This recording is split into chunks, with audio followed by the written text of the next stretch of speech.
Ikaw po ba si Norman Maglusin po? Alias Francis Leo Marcos? Hindi.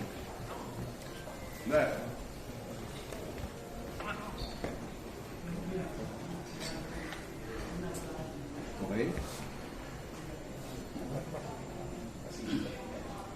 Parang saan yan? Bago pa po yun, ayanin pong masahan ko po kayo ng Kita mo, sir? Kita mo? operatiba ng CIDD. Kayo po ba, ulitin ko po, kayo po ba si Norman Manglusin alias Francis Leo Marcos? Yes, ako.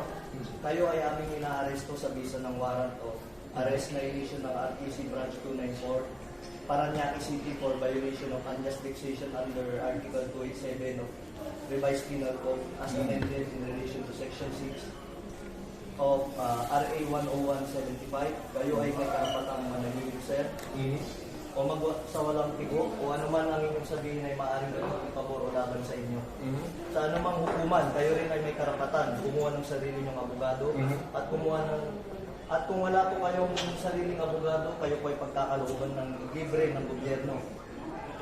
Andito ako sa inyo, kumuha ng sarili nyong doktor na magsusuri ng inyo. Sir, pwede paano po yan at maano nyo yung karapatan po? Sige.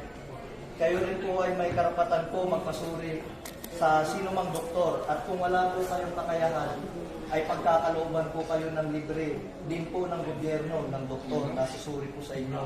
Okay. Ito po, naiintindihan niyo po ba ang inyong mga karapatan? Naiintindihan ko. Okay po, kayo po ay sasama po sa amin para po sa inyong... Attorney, Ito po, basahin po. unjust vexation daw sa Parañaque. Hindi ko alam kung sino complainant nito.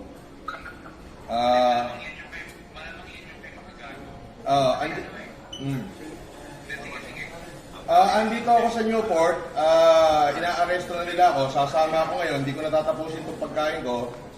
Inilive na nila ako. Pwede bang sasama na lang ako, Brad? Huwag mo na ako ipahiya. Hindi, kailangan po kasi may procedure po tayo. Sige, sandali. Hiramin ko lang. May procedure po tayo, sir. Attorney, nasa nga ba?